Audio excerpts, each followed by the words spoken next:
하나님 말씀은 신약성경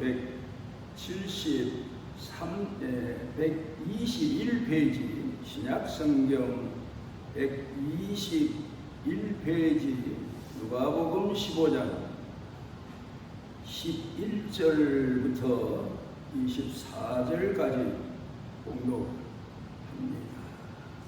또 이르시되 어떤 사람에게 두 아들이 있는데 그 둘째가 아버지에게 말하되 아버지여 재산 중에서 내게 돌아올 분깃을 내게 주소서 하는지라. 아버지가 그 살림을 각각 나누어 주었더니 그 후 며칠이 안 되어 둘째 아들이 재물을 다 모아가지고 먼 나라에 가 거기서 허랑방탕하여 그 재산을 낭비하더니 다 없앤 후 그 나라에 크게 흉년이 들어 그가 비로소 궁핍한지라. 가서 그 나라 백성 중 한 사람에게 붙여 사니 그가 그를 들로 보내어 돼지를 치게 하였는데 그가 돼지 먹는 쥐염 열매로 배를 채우고자 하되 주는 자가 없는지라. 이에 스스로 돌이켜 이르되 내 아버지에게는 양식이 풍족한 품꾼이 얼마나 많은가. 나는 여기서 주려 죽는구나. 내가 일어나 아버지께 가서 이르기를 아버지, 내가 하늘과 아버지께 죄를 지었사오니 지금부터는 아버지의 아들이라 일컬음을 감당하지 못하겠나이다. 나를 품꾼의 하나로 보소서 하리라 하고 이에 일어나서 아버지께로 돌아가니라. 아직도 거리가 먼데 아버지가 그를 보고 충분히 여겨 달려가 목을 안고 입을 맞추니 아들이 이르되 아버지, 내가 하늘과 아버지께 죄를 지었사오니 지금부터는 아버지의 아들이라 일컬음을 감당하지 못하겠나이다 하나 아버지는 종들에게 이르되 제일 좋은 옷을 내어다가 입히고 손에 가락지를 띄우고 발에 신을 신기라. 그리고 살진 송아지를 끌어다가 잡으라. 우리가 먹고 즐기자. 이 내 아들은 죽었다가 다시 살아났으며 내가 잃었다가 다시 얻었노라 하니 그들이 즐거워하더라. 아멘. 교회가 1년 중에 지키는 감사절이 두 번 있는데 하나는 여름이 오기 전에 거둬들이는 농사에 있어 맥추절이라 그렇게 교회가 감사절기를 정하고 하나님 앞에서 지키고, 또 하나는 겨울이 오기 전에 모든 곡식을 수확해서 거둬들이고 그리고 하나님 앞에 수확한 곡식의 은혜를 헤아리고 감사하는 두 절기가 교회가 1년 중에 지키는 감사절기입니다.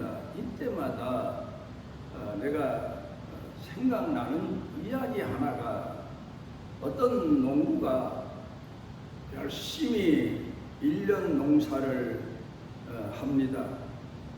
다른 사람보다 더 열심히, 그리고 마음 그야말로 성품 뜻을 다 바쳐서 농사를 했는데 풍작을 거두게 된 겁니다. 그래서 내가 금년에 이렇게 애를 써서 농사를 하게 됐고, 또 하늘이 거기 맞추어서 좋은 날씨를 때에 따라 주셔서 이렇게 풍성한 풍작을 거두게 되었다고 감사한 예물을 드린 겁니다. 그러다가 마음 가운데 깨닫게 되는 것이, 내가 1년 동안 다른 사람보다 열심을 내서 농사할 수 있었던 것도 하나님이 주신 은혜고, 또 내가 농사할 수 있는 건강을 가지고 있던 것도 하나님의 은혜고, 이것저것 생각하니까 모든 게 하나님의 은혜 아닌 게 없습니다. 나라는 존재는 없어지고 오직 모든 게 다 하나님의 은혜 가운데서 이렇게 풍작을 거두게 됐다. 그렇게 생각되어서 또다시 하나님 앞에 감사한 마음으로 돌이켜 예물을 드렸다는 이야기입니다. 사람이 살아가면서 가장 중요한 은총이, 축복이 깨닫는 거라는 사실을 아는 사람이 별로 없습니다. 내가 노력해서, 내가 머리가 좋아서, 내가 다른 사람보다 더 선해서 이런 착각 속에 빠지기가 쉽습니다. 내가 하나님 앞에 입은 은혜, 부모님에게 입은 은혜, 가족에게 입은 은혜, 이웃에게 입은 은혜, 이런 모든 은혜 가운데서 내가 됐고, 또 내가 그런 은혜 가운데서 오늘을 살아가고 있다는 생각을 잘 못합니다.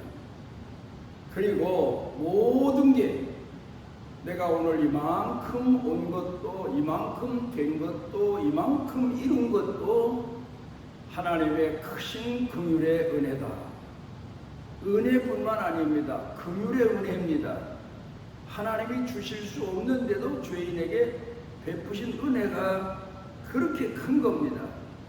이런 은혜를 깨닫는 것이 가장 고귀한 은총이라는 사실을 우리 예수 믿는 사람들은 살아가면서 자주 하나님 앞에 감사하고 깨닫게 되고 회개하게 되고 돌이키게 되고, 그리고 우리가 이 깨닫는 은혜가 얼마나 깊었느냐, 얼마나 자주 있느냐에 따라서 내 인생이 행복할 수 있고 내 인생의 범사에 감사함이 넘치게 되는 겁니다. 창세기 3장 가운데 보면은 하나님께서 아담과 하와에게 모든 권한을 다 부여하셨는데 오직 선악과만큼은 따먹지 말도록 하나님이 계명을 주셨습니다. 그런데 아담이 뱀의 유혹에 넘어간 아내 하와의 말을 듣고 선악과를 따먹고 하나님과의 약속을 어기고 맙니다. 그때 하나님이 찾아오셔서 이 범죄한 아담의 삶의 문제, 생의 문제를 수습을 하십니다. 우리는 보통 하나님과 계약을 어긴 아담과 하와에게 하나님이 오셔서 심판하신다, 그런 율법적인 이야기를 하는데 아니에요. 성경을 더 깊이 보면 수습해 주러 오신 겁니다. 범죄자가 된 아담과 하와의 삶을, 생을 수습해 주시기 위해서 오셨습니다. 범죄하면 죽으리라 해서 죽게 된 것은 사실이지만 그래도 죽기 전에 그들의 삶을 수습해 주시기 위해서 하나님이 찾아오신 겁니다. 그 증거가 아담과 하와에게 가죽옷을 가지고 오셔서 입히셨다. 양의 가죽옷입니다.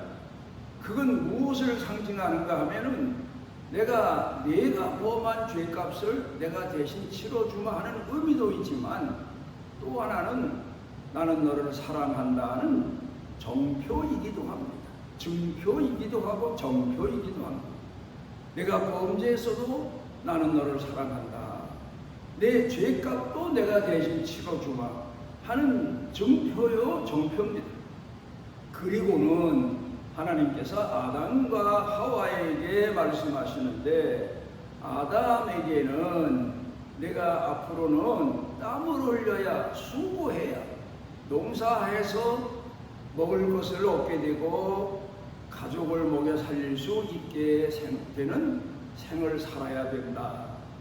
그동안 땀 흘리고 고생하지 않아도 그 에덴 동산에 수도 없이 먹을 게 많았는데 이제부터는 에덴 동산에서 나가서 땀 흘려 내가 농사해서 얻은 수확을 가지고 가족을 먹여 살려야 된다. 그렇게 말씀하십니다. 그리고 하와에게는 네가 뱀의 유혹을 받아서 남편까지 범죄하게 했으니 내가 앞으로 어린 아이를 낳을 때 해산의 고통을 받으리라. 해산의 고통이 있게 되리라. 그렇게 말씀하십니다. 그리고 너는 내가 남편을 또 넘어지게 했으니 남편의 다스림을 받고 살아야 되리라. 그렇게 말씀하십니다. 우리가 생각해 보면은 얼른 율법적으로 볼 때에는 범죄한 아담과 하와에게 하나님이 벌을 내리셨다. 땀 흘리고 수고해야 땅의 소득을 먹고 사는 게 인간인데 땀 흘리고 고생하고 힘들게 일해야 수확을 거둬서 가족을 먹여 살리게 됐다. 이건 하나님이 내리신 벌이다, 징계다. 범죄하지 않았으면 해산의 고통이 없을 수 있었는데 해산의 고통이 없는 거죠. 그런데 범죄한 이후에 어린아이를 낳을 때 해산의 고통을 치러야 되고 남편 억압 속에서 살아야 되고 이것도 징계요, 이것도 벌이다. 범죄했으니까 하나님과 약속을 어겼으니까. 그런데 우리가 한편으로 보면 이게 범죄요 징계같이 보이지만 이게 하나님이 내리신 벌같이 보이지만 그런데 거기 가운데 숨겨진 것은 하나님께서 고난과 역경과 고통 그리고 마지막에 인간이 죽는 그 죽음을 앞에 놓고 깨닫는 은혜입니다. 깨닫게 하시기 위해서. 사람이 편안할 때는 못 깨달아요. 그런데 고난이 오면은 더 큰 걸 깨달아요. 더 많은 것을 깨달아요. 시련이 오면 더 많은 것을 알게 돼요. 그래서 사람이 평탄하게 사는 것보다 고난, 고생, 고통, 실패, 어려운 역경을 많이 경험한 사람이 많은 걸 깨닫습니다. 하늘의 은혜도 깨닫고 부모의 사랑도 깨닫게 되고 그리고 가족들의 은혜도 깨닫고 이웃의 은혜도 깨닫고 나와 상관없는 줄 알았는데 모든 매사에 사람들로부터 받은 은혜도 깊이 깨닫고 그 깨닫는 은혜를 가지고 응답하며 살기 위해서 노력하고 애를 쓰는 사람들이 바로 하나님께서 징계하셨다고 하는 아담과 하와의 삶이요 오늘 우리의 삶입니다. 그리스도인들에게 두 가지 은혜가 있습니다.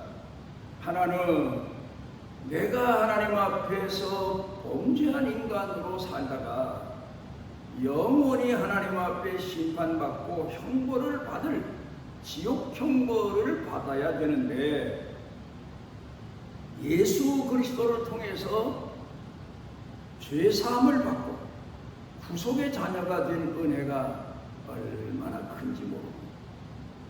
구속의 자녀된 은혜. 그래서 하나님을 아버지 그렇게 우리가 부를 수 있게 된 겁니다. 또 하나는 고난의 은혜입니다. 시편 119편 71절에 고난당한 것이 내게 유익이라. 이로 인하여 내가 주의 율례를 배우게 되었나이다. 나는 내가 죽은 다음에 자녀들에게 내 비석에는 어떤 말씀을 기록하게 할까 생각해 왔는데 결국 시편 119편 71절 말씀입니다. 고난당한 것이 내게 유익이라. 이로 인하여 내가 주의 율례를 배우게 되었나이다. 고난 속에서 하나님의 큰 은혜를 깨닫고 하나님의 손길을 내가 체험하게 됐고 하나님이 내게 베푸시는 은총이 얼마나 큰가를 구구절절 깨닫고 하나님 앞에 감사한 생을 살아왔기 때문에 내 삶의 고백이기도 합니다. 고난당한 것, 고통당하는 것, 죽음이 앞에 오는 것, 우리가 찾을 분은 하나님밖에 없지 않습니까? 피할 곳은 예수 그리스도를 향한 믿음밖에 없습니다. 그래서 우리 예수 믿는 사람들은 고난과 역경과 고통도 하나님의 은혜다, 그렇게 말합니다. 이사야 15장 가운데 보면은 너희가 어찌하여 매를 더 맞으려고 패역을 거듭하느냐. 다시 들어보십시오. 너희가 어찌하여 매를 더 맞으려고 패역을 거듭하느냐. 어떻게 보면은 협박 같은 이야기로 들릴 수 있잖아요. 그런데 아니에요. 탄식이에요. 하나님의 탄식이에요. 성령님의 탄식이에요. 내가 앞으로 더 범죄하고 더 불신을 고집하고 내 마음대로 살면 네가 당할 일은 내 맞을 일밖에 없는데 네가 왜 어찌 그렇게 깨닫지 못하고 그런 길을 계속 가느냐. 그런 탄식입니다. 나는 어렸을 때 할머니로부터 매를 맞은 기억이 여러 번 있습니다. 잘못을 저지르면 매를 가지고 종아리를 걷게 하고 종아리를 때리는 훈계를 받으면서 성장했습니다. 잘못을 저지르면 부르십니다. 매 맞을 게 뻔하지만 앞에가 섭니다. 종아리 걷습니다. 매를 때립니다. 그리고 나서는 할머니가 나를 끌어안고 같이 우셨습니다. 그건 내가 너를 사랑하지만 내 잘못은 그대로 두면 안 된다. 고쳐야 된다. 징계를 받아야 된다. 그래야 사람 된다. 그런 깊은 사랑의 의미가 담겨져 있는 것을 나이가 들고 살아가면서 더 구구절절히 깊이 깨닫고 마음을 돌이켜볼 때가 참 많습니다. 오늘 성경 본문 말씀은 탕자의 비유 말씀으로 유명합니다. 그런데 여기서 보면은 상속받은 재산을 가지고 나가서 호랑방탕하게 다 쓰고 모든 걸 다 잃어버리고 굶어 죽을 지경에 대해서 이 탕자가 깨달은 게 세 가지입니다. 먼저는 내가 하늘의 죄를 범했구나. 하늘의 죄를 범했구나. 하늘을 잊고 살았구나. 하나님을 잊고 살았구나. 하나님의 은혜 가운데 살면서 이 은혜를 잊어버렸구나. 저버렸구나. 두 번째로는 아버지, 어머니의 은혜를 저버렸구나. 나를 그렇게 이중지 키워주셨는데 그 은혜를 저버리고 내 마음대로, 내 고집대로 살려고 왔다가 이렇게 망했구나. 세 번째로는 나는 아버지 집을 뛰쳐나왔지만 지금도 남아서 가족들이 아버지를 섬기고 아버지 집의 종들이 아버지를 섬기는 것, 그 사람들에게도 내가 죄인이구나.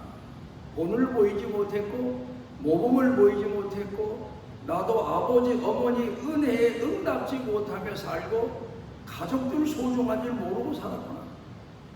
이 세 가지 큰 은혜를 깨닫고 탕자가 돌아오게 됩니다.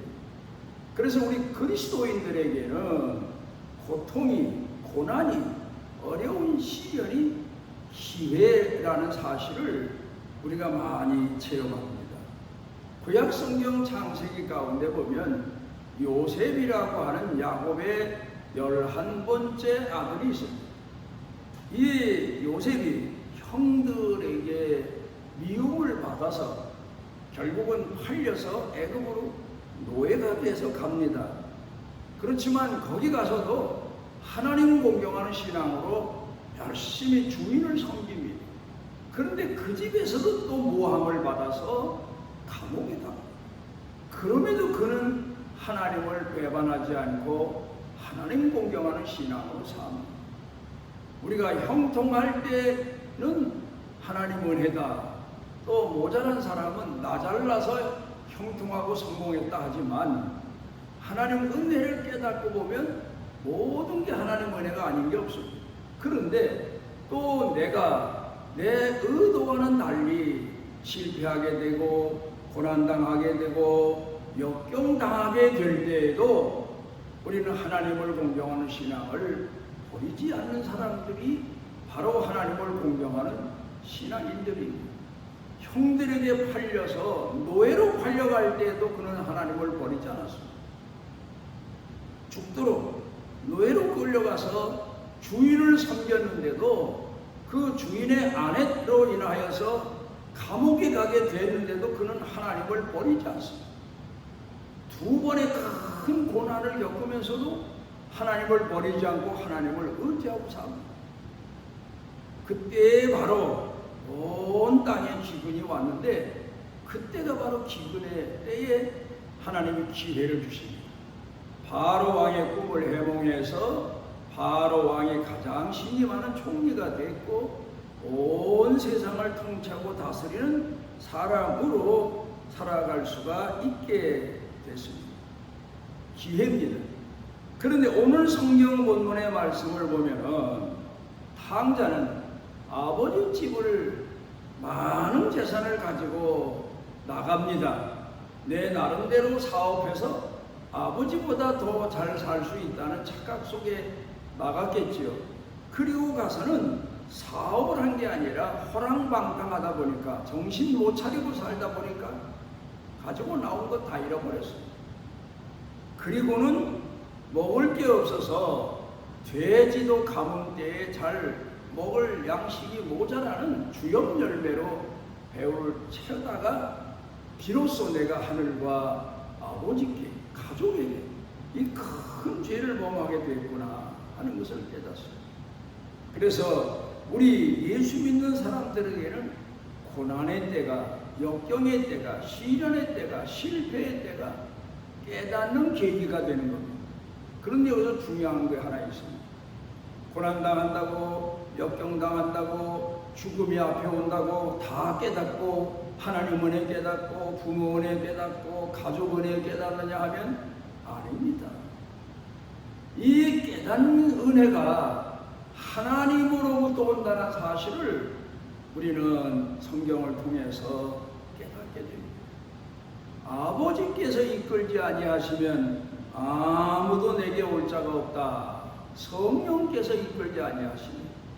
그래서 예수 믿는 사람들 보면 어떤 과정을 통해서 교회 나오게 됐든 중요한 건 그 마음에 하나님의 부르심이 있어야 됩니다.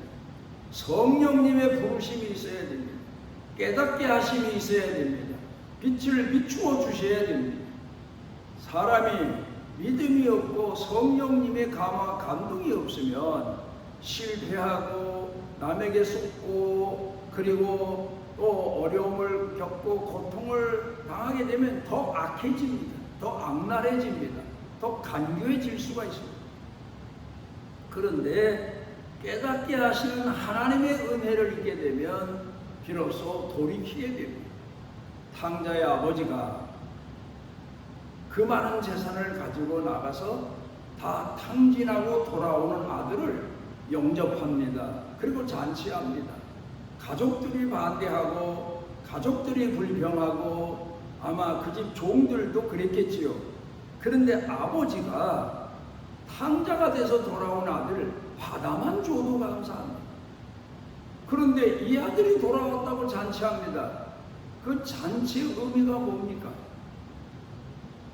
아들이 망했을 때, 아들이 죽음을 앞에 왔을 때, 아들이 굶어 죽을 지경이 됐을 때 깨닫게 해주신 하나님의 은혜를 입은 것, 이 은혜가 감사해서, 하나님의 은혜가 감사해서 망한다고 다 깨닫습니까? 고난 겪는다고 다 깨닫습니까? 죽음이 앞에 온다고 다 깨닫습니까? 아니에요. 하나님이 은혜를 베풀지 않으면, 성령께서 그에게 부르심이 없으면, 깨닫는 은혜를 주지 않으시면 아무도 깨달을 수 없습니다. 하나님 은혜를 깨달을 수 없고, 예수님의 은혜를 깨달을 수 없고, 부모 은혜를 깨달을 수가 없는 겁니다. 깨닫게 하신 하나님 은혜, 이 은혜가 너무 커서 아들은 많은 소래를 끼친 아들이 돌아왔다는 것도 물론 아버지로서 고맙고 감사하고 귀한 것은 사실이지만, 더 중요한 것은 그 아들에게 깨닫는 은혜를 주신 하나님의 은혜가 큰 겁니다. 그래서 우리는 쉬지 않고 기도해야 됩니다. 우리 가족 중에 하나님을 잃어버린 사람, 우리 이웃 중에 하나님을 잊고 사는 사람, 친족 중에 많은 사람들이 하나님을 잊고 사는 사람들을 위해 기도할 때가 많습니다.